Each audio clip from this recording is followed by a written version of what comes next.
talked about empowerment at the beginning of the day. I told you 3 pillars. You just heard one of them, all right? Using sports as a platform to empower our communities. We talked about innovation and helping business leaders and athletes harness, what's going on in the business to create new business opportunities, right? But I told you the third leg of the stool was empowering the athlete, right? Making sure that athletes have an opportunity to capture the value of the work that they do every day, every way, on and off the court. And so this year we wanted to carve out some time to recognize one person in particular who has spent his entire career dedicated to the success of athletes, right? Somebody who tried to make sure that they had the best opportunities, that we thought not just about their earning potential, but also about their health and wellness. Somebody that's worked with other executives across the sports landscape to help make them smarter so they make better decisions for their players and for their teams. And somebody who routinely gives back to students, certainly here at UCLA, where this individual has spoken at countless classes to tons of students, right? So we're talking about somebody who's both a legend in the sports world, but also is a living legend here at UCLA. So today, one of the things we want to do is to recognize Lee Stein.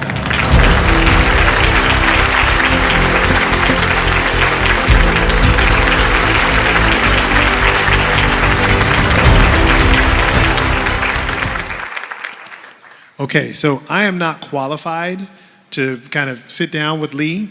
So I've asked Mark Francis, who knows Lee extremely well, to sit down and talk a little bit more about empowerment from Lee's perspective. So please take it away. Thank you, Jay.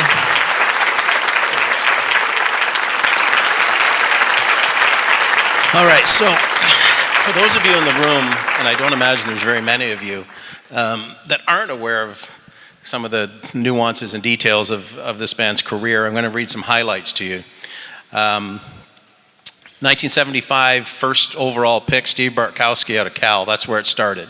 The agency business didn't really exist at the time. Over the next number of years and decades, 8 number 1 first overall picks in the NFL, 64 first round NFL draft picks, 12 former clients in the Hall of Fame, including our own Troy Aikman here at UCLA, Lennox Lewis, one of the great heavyweights of all time. Non-varsity did multiple sports, baseball, I think everything but hockey, correct? Lee, everything but hockey, pretty much? Yeah. And if that's not enough, went into the movie business as Jerry Maguire and all those famous lines of "Show me the money" and "You had me at hello" and all of those things. Any Given Sunday, For the Love of the Game, the HBO series Arliss, were all projects that Lee was involved in. Best-selling author.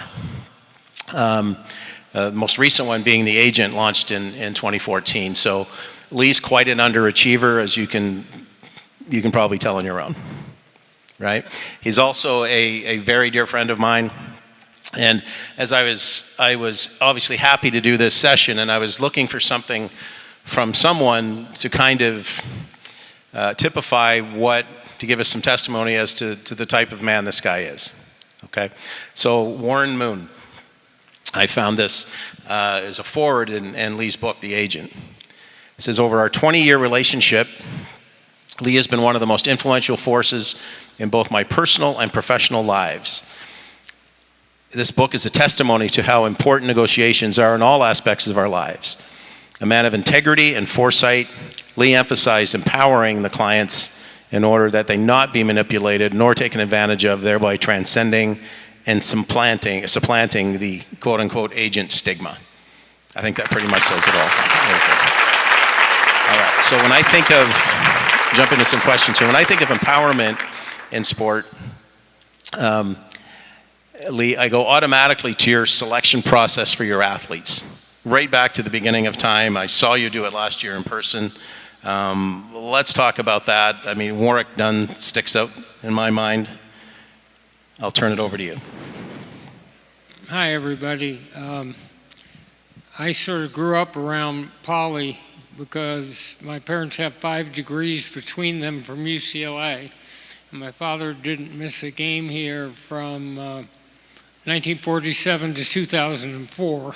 So it's a thrill to be here.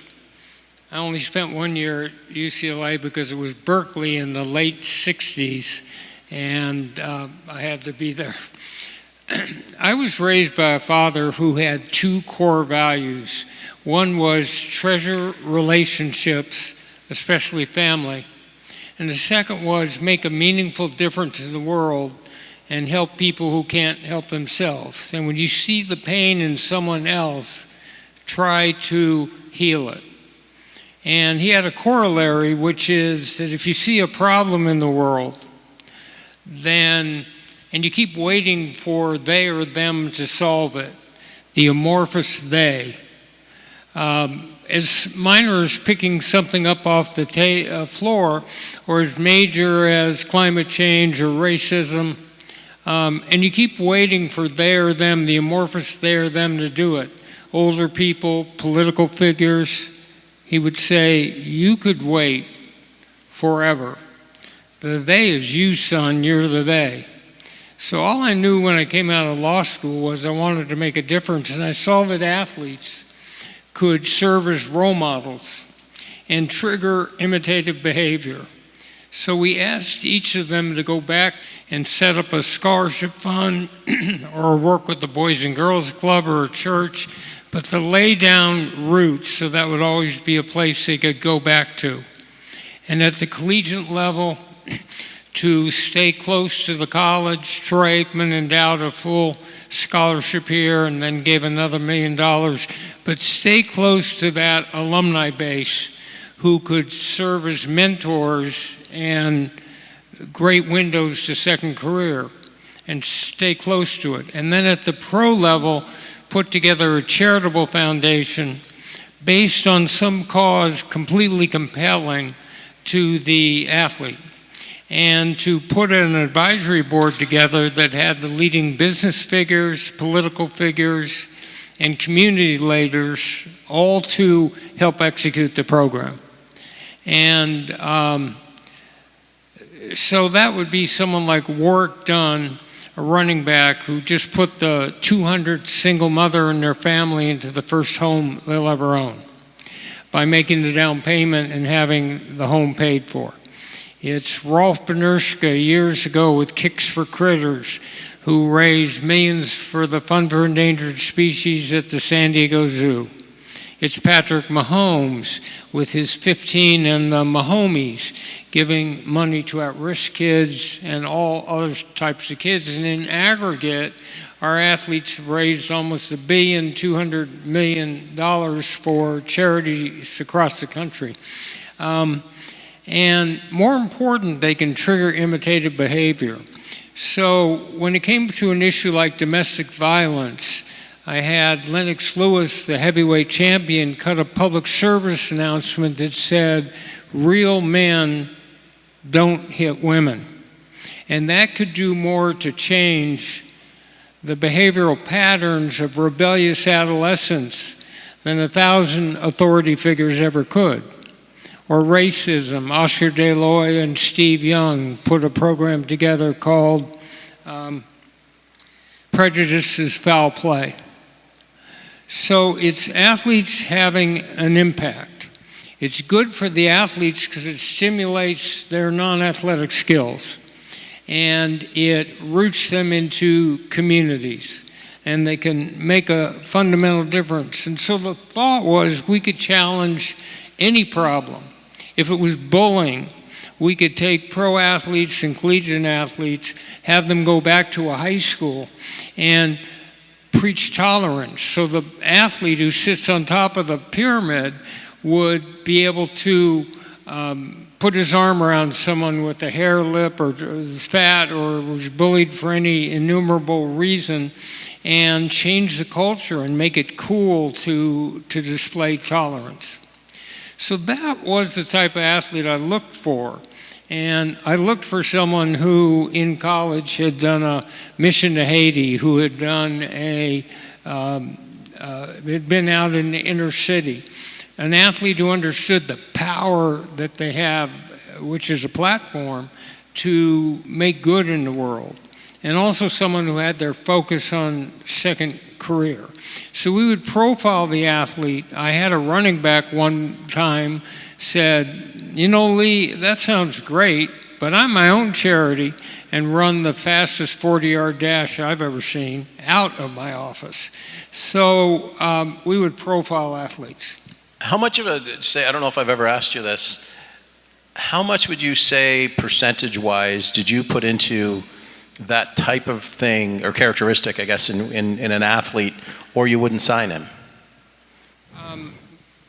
It was just an absolute requirement. We all have the opportunity in our own lives, in our own ways, to make an impact in the world. And every time you represent an athlete, from the day you sign them until the day they hopefully leave at the Hall of Fame and go into a second career, you're cutting up part of your life to share with them, and you want to do that with someone who understands. So if I had players playing for the 49ers, I would say to them, what industries can you think of that might be close to Santa Clara where you train? Well, high tech and venture capital. So it's not by chance that Brent Jones, a former client, put together a $4 billion hedge fund, or Steve Young's head of a hedge fund, or that Bruce Smith, retired SAC leader, owns part of the biggest luxury hotel in Washington and is president of a construction company. They all networked. They understood how to start building relationships that would help them. And three of the players I worked with became minority owners of actual NFL teams. Warwick Dunn owns part of the Atlanta Falcons. For this generation, empowerment, they can be the leaders, they can be the political figures, they can be the leaders of industry, they can be the coaches, but it's helping an athlete empower themselves to live out their dreams and fulfillment. For the past several years, you've run the Lee Steinberg Agent Academy. What advice do you give, maybe as part of those sessions, to new agents who are trying to enter the industry? So I think the most important skill in life is listening. It's creating an atmosphere of trust around another human being so that they can reveal layer by layer their deepest anxieties and fears and their greatest hopes and dreams. And that requires drawing them out. Men, I'm sure the women here would agree with, don't share quite as easily as some women do.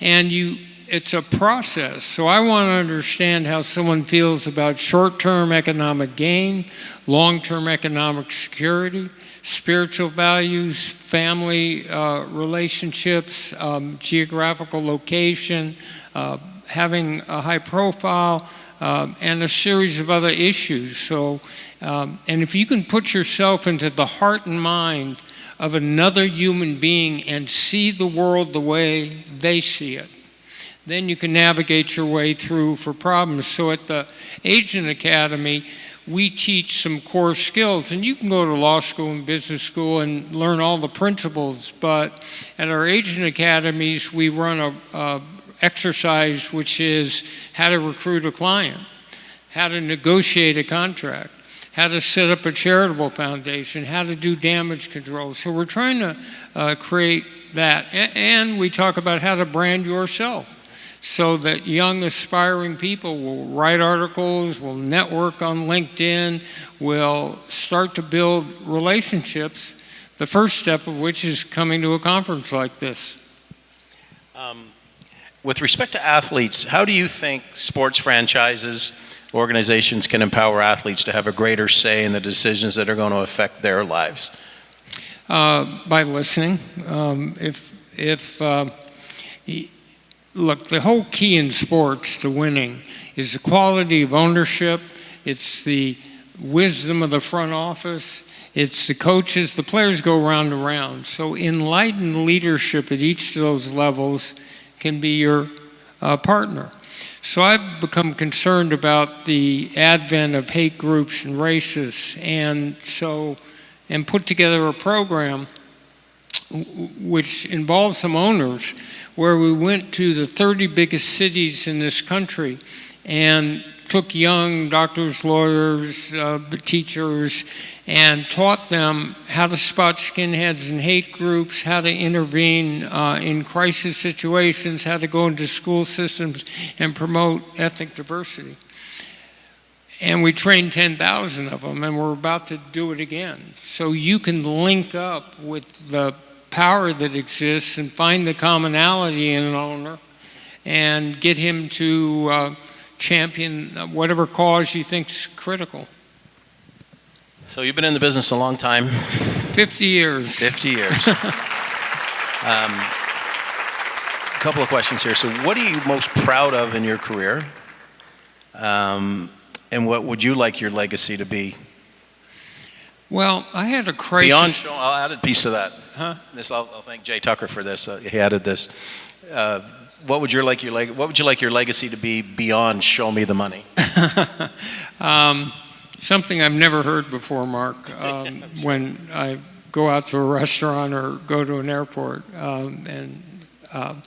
but I don't think a whole lot about legacy. I'm sort of in the right now and all the rest of it. But I think one of the things I think was important was to take the issue of concussion, where I had a crisis of conscience and thought, you know what, I'm leading players down the road to dementia. That's not why my father raised me. It's not why I went to law school. We have to act on this. So we've held 17 concussion conferences to try to awareness, prevention, and cure, and kept pushing and pushing on issues like that. I think it's important. I had a moment with Warren Moon, who asked me to present him at the Hall of Fame, and that was the first time an agent had done that, and we had been together for 23 years. But I sat at a banquet, and the Crescent Moon Foundation gave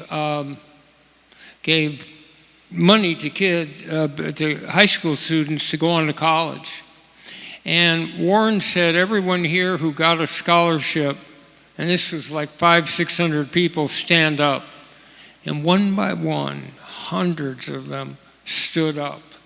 And you could see the impact and the power that one person with a vision and commitment can have. And one young man came up and said, you know, I grew up in a tough neighborhood, and I never would have gone to college, and I just became a doctor. God bless Warren Moon. So the size of the contracts I've done, you know, Mahomes' last contract or anything else, is not a legacy. The legacy is, are you a good father? Are you a good son? Are you good to your friends? Are you with them in times of, have I left the sport better off than I found it? And have I empowered young men to live to the fullness of their potential and to make a difference in a positive way in the world? And if I did that, then it's okay. Let's open it up with some questions. I'm sure we have some.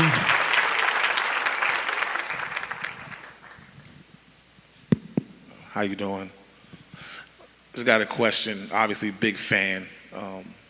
But my question is, how do you feel like if you were to give advice to your, I don't know if current self or maybe 10 years ago, how to deal with this generation of agents who are more like, I don't want to say relatable, but you know, obviously whether it's age, socioeconomic background, or you know, things of that nature. What things do you think would make you, you know, obviously I'm from DC, I know David Falk pretty well.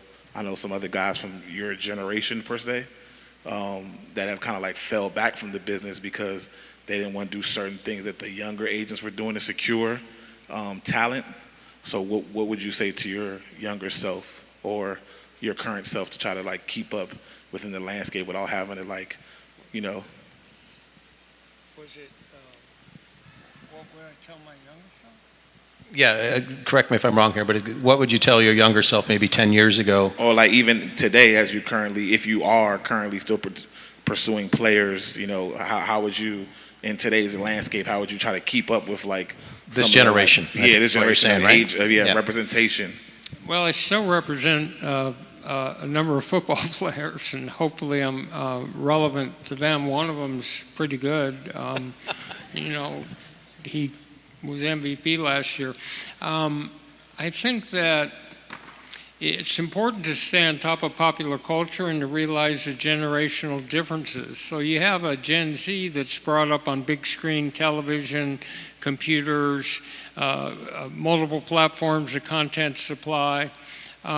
So what I did when I was coming back, because I struggled with alcohol for a few years, is I went back to the college campuses, and I've spoken on 85 campuses, but I spoke on probably 40 campuses to be in touch with what that generation is thinking. And so I think it's, again, the ability to listen and understanding who those people are. But I've still found young men and families that care about, you know, a higher calling for their son or daughter. And but trying to keep up to date, because for those of us who grew up with rotary telephones, no computers, and a TV where you had to actually walk up and touch the screen to turn the channel, you know, it's a whole new world. Okay, time for one more. Sorry, right here, blue shirt. Sure. So everybody talks about the dark side of, you know, the agency business, whether it's an agent trying to poach, you know, players from other agents or guaranteeing promises that are not really going to be fulfilled. How have you been able to keep your clients and just navigate the agency industry without poaching others or, you know, guaranteeing promises that you don't meet? Would an easier way to say that be, how have you maintained your integrity in an industry? You got it? So the key in any representation business is focus on your current clients. If you focus on your current clients, put all your energy in making their life delightful, recruiting in the future will take care of itself. I mean, there were weekends I had half the starting quarterbacks in the NFL, but you had to keep in touch with them and focus on them one-on-one. In terms of taking athletes from other agents, it's bad business because you wouldn't want it done to you, and you don't need to undermine someone else's relationship. It's really easy to comment from outside on how poor a job another agent's doing, but I don't want that karma. And and if you have a big full practice, and at our height we had 90 football players, 60 baseball players, 17 basketball players, you're plenty busy. You don't need to be messing with someone else. You have to have empathy, and for that other agent, even if they're antagonistic, I have empathy. I know that would feel bad, and why do it? Well, Lee, it's always a pleasure here, and I hope everybody here can join me. This is a celebration, really, of a wonderful career, and congratulations, and hope there's another 50 more.